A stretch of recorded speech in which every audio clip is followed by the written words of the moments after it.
और आज की कहानी केरल के अटिंगल की है। अटिंगल केरल के तिरुवनंतपुरम जिले में आता है और तिरुवनंतपुरम शहर से लगभग 30 किलोमीटर उत्तर में स्थित है। कहानी की शुरुआत होती है अहिंगल में रहने वाली अनुशांति से, जो एक मध्यम वर्गीय परिवार की शिक्षित महिला थी। अनुशांति का विवाह लिजिश नामक व्यक्ति से हुआ था, जो एक सॉफ्टवेयर इंजीनियर था।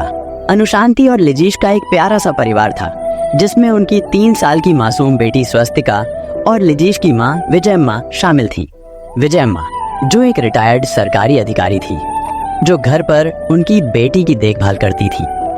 बाहर से देखने पर यह परिवार खुशहाल और सामान्य दिखता था, लेकिन अनुशांति की जिंदगी में एक ऐसा मोड़ आ चुका था जो इस परिवार की खुशियों को बर्बाद करने वाला था। अनुशांति की मुलाकात टेक्नोपार्क में काम करने वाले नीनो मैथ्यू से हुई, जो एक आईटी प्रोफेशनल था। दोनों टेक्नोपार्क में एक ही आईटी कंपनी में काम करते थे। अनुशांति की प्रतिभा और मेहनत को देखकर नीनो मैथ्यू आकर्षित हुआ। दोनों के बीच धीरे धीरे दोस्ती बढ़ी और अनुशांति को नीनो में वह सब कुछ मिला जो उसने कभी महसूस नहीं किया था। नीनो मैथ्यू, जो खुद शादीशुदा था, अपनी पत्नी के साथ अच्छे संबंध नहीं रखता था। उसकी पत्नी भी टेक्नोपार्क में एक प्रमुख आईटी कंपनी में काम करती थी। जब उसकी पत्नी को नीनो और अनुशांति के संबंधों के बारे में पता चला, तो उसने नीनो से दूरी बना ली और वह अपने बच्चे और नीनो के बुजुर्ग माता पिता के साथ घर की निचली मंजिल पर रहने लगी, जबकि नीनो मैथ्यू पहली मंजिल के एक कमरे में अकेले रहने लगा। नीनो स्वभाव से मृदुभाषी था और बहुत कम लोगों से ही दोस्ती रखता था। नीनो की अपनी शादीशुदा जिंदगी अच्छी नहीं चल रही थी और वह अपनी पत्नी और बच्ची से दूर अपने ही घर की पहली मंजिल पर अकेले रह रहा था। धीरे धीरे अनुशांति और नीनो के बीच आकर्षण बढ़ने लगा और दोनों एक दूसरे के करीब आ गए। पहले यह रिश्ता सिर्फ काम तक ही सीमित था, लेकिन जल्द ही उनके बीच एक भावनात्मक जुड़ाव पैदा हो गया। नीनो की मीठी बातें और उसका ध्यान अनुशांति को भाने लगा और वह अपनी शादीशुदा जिंदगी से दूर होने लगी। वह नीनो के साथ एक नई जिंदगी शुरू करने के ख्वाब देखने लगी, जहाँ कोई बंदिशें न हो और वह उसके साथ आजादी से रह सके। और ऑफिस में काम के बाद भी नीनो और अनुशांति मिलते रहे। दोनों घंटों फोन पर बातें करते, हंसी मजाक और प्यार भरी बातें करते। धीरे धीरे यह सिलसिला इतना बढ़ गया कि नीनो हर रोज अनुशांति को उसकी कंपनी से अपने कार में बैठाकर घर छोड़ने लगा। यह बात ऑफिस के कुछ लोगों की नजर में भी आई, लेकिन किसी ने कुछ नहीं कहा। अनुशांति अब नीनो के साथ वक्त बिताने के हर मौके का फायदा उठाती और अपने परिवार से दूर होती चली गई। हालांकि यह रिश्ता ज्यादा दिनों तक छिपा नहीं रहा। एक दिन जब लिजिश ने अनुशांति के फोन पर कुछ शकजनक देखा, तो उसकी दुनिया उलट पुलट हो गई। उसने अनुशांति और नीनो के बीच की बातचीत पढ़ी, जो कि सिर्फ दोस्ती नहीं थी, बल्कि साफ तौर पर एक गहरा रिश्ता था। चैट्स में दोनों के बीच प्यार भरी बातें और भविष्य की योजनाओं की बात हो रही थी। लिजिश का गुस्सा फूट पड़ा। उसे यकीन नहीं हो रहा था कि उसकी पत्नी उसके साथ ऐसा धोखा कर सकती है। लिजिश ने तुरंत अनुशांति से इस बारे में बात की। उसने उसे बुलाया और सीधा सवाल किया, ये सब क्या है? तुम और नीनो के बीच क्या चल रहा है? अनुशांति पहले तो बहाने बनाने लगी, लेकिन लिजिश ने साफ साफ शब्दों में कह दिया, मैंने सब कुछ पढ़ लिया है, यह सब यहाँ नहीं चलेगा। या तो तुम ये सब खत्म करोगी या फिर हमारे बीच सब खत्म हो जाएगा। अनुशांति ने कोई जवाब नहीं दिया, क्योंकि उसके दिल और दिमाग में अब नीनो के साथ एक नई जिंदगी बस चुकी थी। वह लिजिश के सवालों से बचने की कोशिश करने लगी, लेकिन अंदर से वह जानती थी कि अब चीजें पहले जैसी नहीं रहेंगी। अनुशांति और नीनो एक दूसरे के साथ जिंदगी बिताने का सपना देखने लगे, लेकिन उनके रास्ते में अनुशांति की बेटी और उसका पति सबसे बड़ी रुकावट थे। ये घटना 2014 की है। 16 अप्रैल 2014 का दिन था। लिजिश अपने काम से बाहर गया हुआ था और घर में उसकी माँ विजयम्मा और बेटी स्वास्तिका अकेले थी। दोपहर के वक्त एक युवक ने मौके का फायदा उठाया और लिजिश के घर पहुंच गया। उसने विजयम्मा से खुद को लिजिश का दोस्त बताया और शादी का निमंत्रण देने के बहाने घर में दाखिल हो गया। विजयम्मा को उस समय कुछ संदेह हुआ, लेकिन उस शख्स ने उसे यह कहकर भरोसा दिलाया कि वह लिजिश का करीबी दोस्त है। फिर उसने विजयम्मा से कहा कि वह लिजिश को फोन करे, ताकि वह उसे भी यह शादी का निमंत्रण दे सके। विजयम्मा ने अपने बेटे लिजिश को फोन किया और उसे उसके आने की बात बताई। फोन पर हुई इस बातचीत के बाद उस शख्स ने अपनी असली मंशा को अंजाम देना शुरू किया। जैसे ही विजयम्मा ने फोन रखा, उसने अपनी जेब से बेसबॉल बैट और चाकू निकाला और विजयम्मा पर हमला कर दिया। उसने उसे बेरहमी से मार डाला। इसके बाद उसकी पोती स्वास्तिका जो कुछ भी समझ नहीं पा रही थी, उसे भी उस शख्स ने बिना किसी दया के मार दिया। दोनों की हत्या के बाद नीनो ने लूटपाट का नाटक करने के लिए उनके गहने उतार लिए ताकि पुलिस इसे एक साधारण चोरी का मामला समझे। लेकिन कहानी यहाँ खत्म नहीं होती। नीनो जानता था कि लिजीश को भी मारना जरूरी है ताकि वह अनुशांति के साथ अपनी जिंदगी आराम से बिता सके। उसने घर के अंदर छिपकर लिजीश का इंतजार किया। लगभग आधे घंटे बाद लिजीश घर लौटा और जैसे ही उसने अपनी माँ और बेटी को मरा हुआ देखा, वह सन्न रह गया। उससे पहले कि वह कुछ समझ पाता, नीनो ने उस पर भी हमला कर दिया। लेकिन लिजीश की किस्मत अच्छी थी। वह नीनो के वार से बचकर घर से बाहर भाग निकला और मदद के लिए चिल्लाने लगा। उसकी आवाज सुनकर पड़ोसी इकट्ठा हो गए। नीनो को मौके से भागना पड़ा, लेकिन वह ज्यादा दूर नहीं जा सका। पुलिस ने जल्द ही नीनो को पकड़ लिया और लिजीश के बयान के आधार पर उसकी पहचान भी पक्की हो गई। लिजीश पहले से ही अनुशांति और नीनो के अफेयर के बारे में जानता था, क्योंकि उसने एक दिन अनुशांति के फोन पर दोनों की अंतरंग बातचीत देखी थी। जांच अधिकारी आर प्रतापन नायर और circle inspector M Anil Kumar ने इस मामले की बड़ी बारीकी से जांच की। उन्हें एक स्थानीय निवासी से यह महत्वपूर्ण जानकारी मिली कि नीनो अक्सर अनुशांति को अपनी कार से छोड़ने आता था। पुलिस ने इस सुराग के आधार पर नीनो को उसके घर से गिरफ्तार कर लिया। जब पुलिस ने अनुशांति से पूछताछ की तो उसने पहले तो बात छिपाने की कोशिश की, लेकिन फोन की चैट्स और सबूतों ने उसकी साजिश को उजागर कर दिया। दोनों की बातचीत से साफ पता चला कि नीनो और अनुशांति ने मिलकर इस खौफनाक हत्या की साजिश रची थी। चैट्स में नीनो ने कई बार कहा था कि वह लिजीश को खत्म कर देगा ताकि दोनों बिना किसी बाधा के साथ रह सकें। इस हत्याकांड में 41 गवाहों को पेश किया गया और 85 से अधिक दस्तावेजों का उपयोग सबूत के रूप में किया गया। पुलिस ने नीनो के घर से हत्या के हथियार, खून से सने कपड़े और सोने के गहने भी बरामद किए, जिन्हें उसने लूट के प्रयास का रूप देने के लिए चोरी किया था। आखिरकार कोर्ट में इस जघन्य अपराध का पर्दाफाश हुआ और दोनों को दोषी ठहराया गया। नीनो को पूजापुरा सेंट्रल जेल में भेज दिया गया, जबकि अनुशांति, जो शुरू से ही सब कुछ जानती थी और इस साजिश में शामिल थी, उसे भी सजा सुनाई गई। अदालत ने अपनी टिप्पणी में कहा कि अनुशांति ने जिस तरह अपनी ही बेटी की हत्या की साजिश रची, वह मातृत्व का अपमान है। नीनो को अदालत ने निर्दोष मासूम की निर्मम हत्या का दोषी ठहराया। दोनों को आजीवन कारावास की सजा सुनाई गई। आज की दूसरी कहानी मुंबई के कल्याण की है। कल्याण में कोलसेवाड़ी नाम का एक इलाका है। यहीं पर एक आवासीय सोसाइटी है। इस सोसाइटी में मनीष नादगे नाम के हार्डवेयर इंजीनियर अपने परिवार के साथ रहते थे। मनीष घाटकोपर की आईटी कंपनी में हार्डवेयर इंजीनियर थे।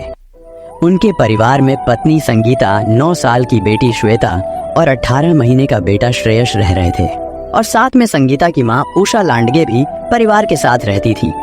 15 जुलाई 2011 की सुबह लगभग 10:30 बजे का वक्त था। मनीष तैयार होकर ऑफिस चले गए। संगीता को भी उस दिन एक कंपनी में इंटरव्यू देने के लिए जाना था, तो कुछ देर बाद वो भी घर से निकल गई। 9 साल की श्वेता और 18 महीने के श्रेयस के साथ श्वेता की नानी उषा लांडगे घर पर रहीं। जब मनीष और संगीता घर से निकले तो सब कुछ सामान्य था। घर के बाहर पानी लाने के लिए उन्हें थोड़ी मेहनत करनी पड़ती थी, लेकिन वह रोज का काम था।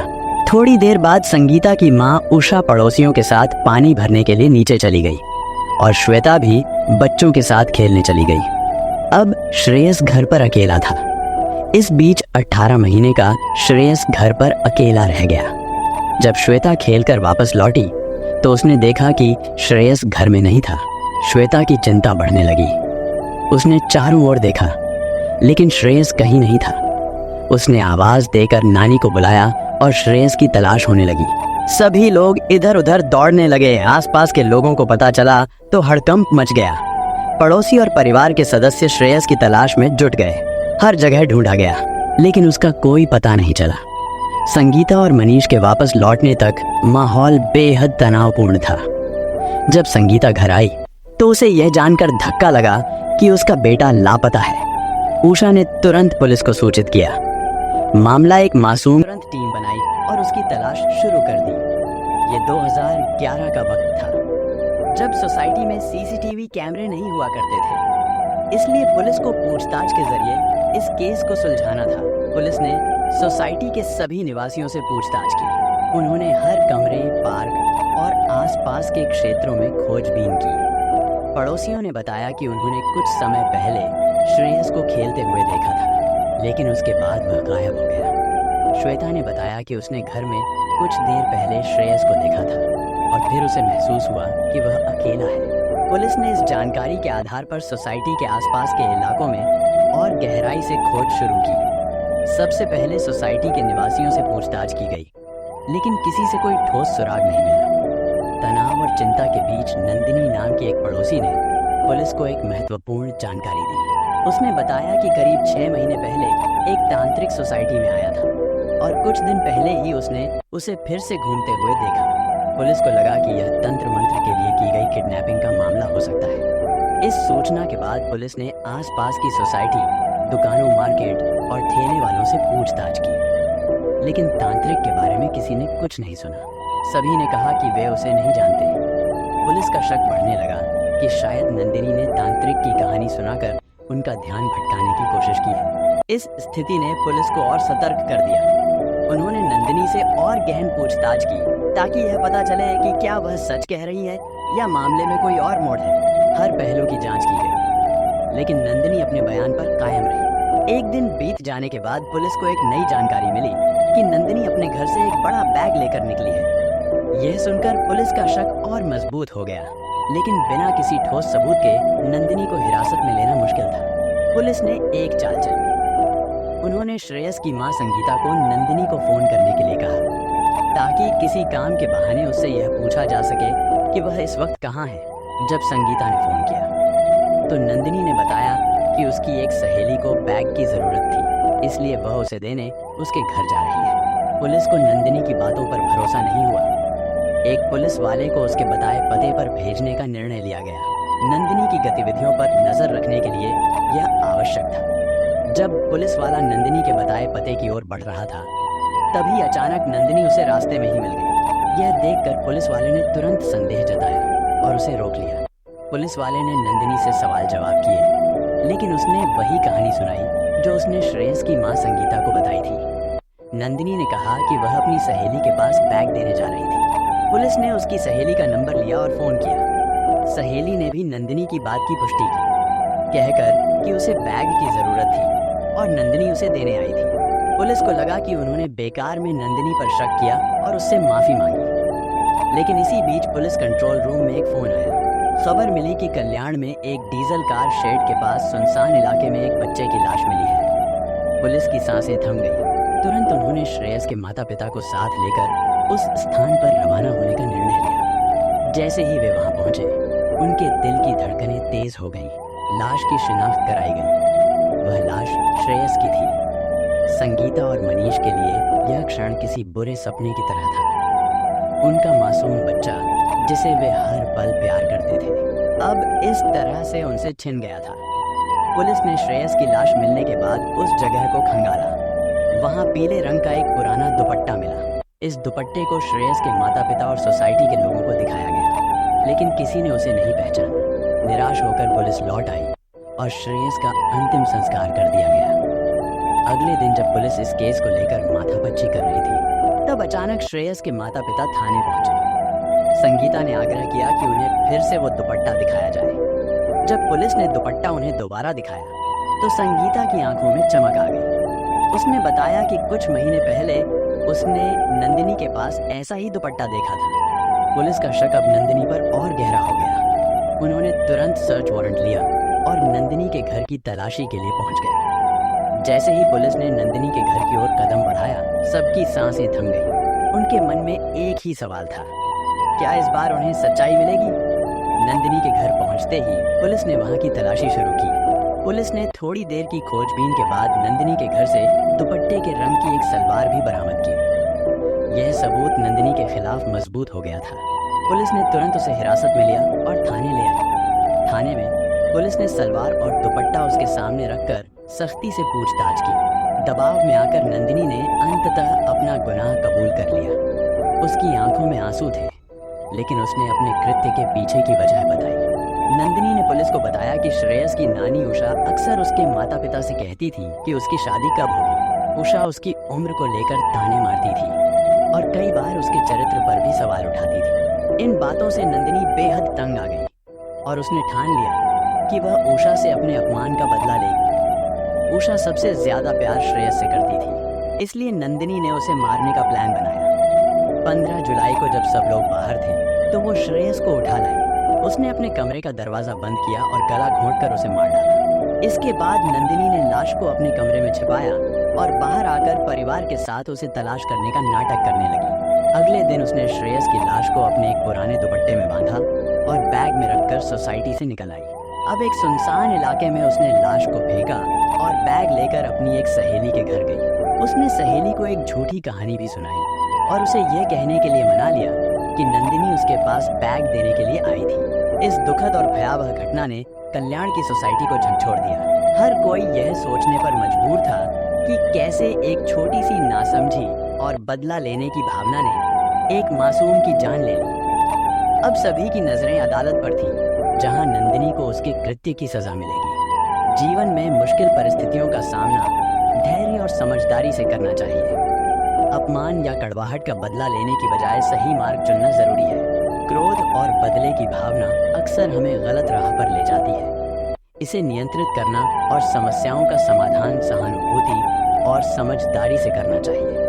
अनुशांति की कहानी में दोनों अभी भी जेल में हैं। इस प्रकार एक प्रेम संबंध ने 2 मासूम जिंदगियों को खत्म कर दिया और अनुशांति और नीनो की कहानी एक खौफनाक अंत तक पहुंची। यह पूरी घटना उस लालच और वासना की कहानी है जिसने एक माँ को अपनी ही बेटी की हत्या की साजिश में शामिल होने पर मजबूर कर दिया, जो एक माँ होने के बावजूद अपने बच्चे के प्रति इतनी निर्दयी बन गई। ये हमें एक बड़ा सबक सिखाती है। मातृत्व सिर्फ बच्चे को जन्म देने तक सीमित नहीं है, यह उनके प्रति प्यार, सुरक्षा और जिम्मेदारी का एहसास भी है। अनुशांति की कहानी यह दिखाती है कि कैसे व्यक्तिगत स्वार्थ और गलत फैसले एक माँ के लिए बहुत विनाशकारी हो सकते हैं। एक माँ को हमेशा अपने बच्चे की भलाई को पहले रखना चाहिए, लेकिन अनुशांति ने अपनी इच्छाओं के लिए अपने ही बच्चे की हत्या का षड्यंत्र रच दिया। इससे हमें ये समझने को मिलता है कि माँ बनना एक बड़ी जिम्मेदारी है। सही मायनों में मातृत्व तब समझ में आता है जब हम अपने बच्चों के प्रति प्यार और जिम्मेदारी महसूस करते हैं। इस कहानी से हमें यह भी सीख मिलती है कि चाहे हालात कितने भी मुश्किल क्यों न हो, हमें हमेशा सही रास्ता चुनना चाहिए। इस कहानी से कई अहम सीखें मिलती हैं जो हमारे व्यक्तिगत और सामाजिक जीवन के लिए बेहद महत्वपूर्ण है। किसी भी रिश्ते में ईमानदारी सबसे महत्वपूर्ण होती है। अनुशांति और नीनो का रिश्ता विश्वासघात और धोखे पर आधारित था, जिसका परिणाम विनाशकारी साबित हुआ। यह कहानी हमें सिखाती है कि झूठ और छल से भरे रिश्ते अंत में दुख, बर्बादी और अपराध की ओर ले जाते हैं। अगर अनुशांति और नीनो ने अपने रिश्ते को सही तरीके से संभाला होता या सच्चाई का सामना किया होता तो शायद यह दुखद अंत टल सकता था। जब रिश्तों में समस्याएं आती हैं तो उसका समाधान बातचीत और आपसी समझ से होना चाहिए। लिजिश ने अनुशांति के साथ संवाद करने की कोशिश की, लेकिन उनकी समस्या का हल नहीं निकला। अगर शुरू से ही उनके बीच ईमानदार बातचीत होती और समस्या को हल करने का प्रयास किया जाता तो शायद रिश्तों में कड़वाहट नहीं आती। नीनो और अनुशांति ने अपने स्वार्थ के चलते एक खतरनाक अपराध किया। हत्या जैसा संगीन अपराध किसी भी हाल में माफी योग्य नहीं होता। कानून से बच पाना नामुमकिन है। यह कहानी हमें बताती है कि गलत रास्ते पर चलकर सुख की तलाश कभी पूरी नहीं हो सकती। अपराध की राह पर चलने वाले का अंत हमेशा दुखद और बर्बाद करने वाला होता है। रिश्तों में वफादारी और जिम्मेदारी का होना बहुत जरूरी है। अनुशांति ने अपनी जिम्मेदारियों को नजरअंदाज कर नीनो के साथ गलत रास्ता चुना, जिसके चलते उसका परिवार टूट गया और जीवन बर्बाद हो गया। रिश्तों में अगर सच्चाई, ईमानदारी और वफादारी होती है तो मुश्किलें भी आसान हो जाती हैं। यह कहानी हमें बताती है कि हमें अपने जीवन में रिश्तों को समझदारी और ईमानदारी से निभाना चाहिए। अगर किसी रिश्ते में समस्या है तो उसे खुलकर और शांति से सुलझाने की कोशिश करनी चाहिए, बजाय किसी गलत रास्ते पर चलने के। जीवन में छोटे छोटे फैसले भी बहुत बड़े परिणाम ला सकते हैं, इसलिए सोच समझकर और जिम्मेदारी के साथ फैसले लेना जरूरी है। इन दोनों कहानियों से ये सीखने का मौका मिलता है कि जीवन में किस तरह की भावनाएं हमें गलत निर्णयों की ओर धकेल सकती हैं और उनसे कैसे बचा जा सकता है। इसी तरह की सच्ची घटनाओं और सीखों के साथ मैं फिर लौटूंगा। तब तक के लिए सुरक्षित रहें, सतर्क रहें और ध्यान रखें कि किसी भी संदिग्ध स्थिति में सही कदम उठाना कितना जरूरी है।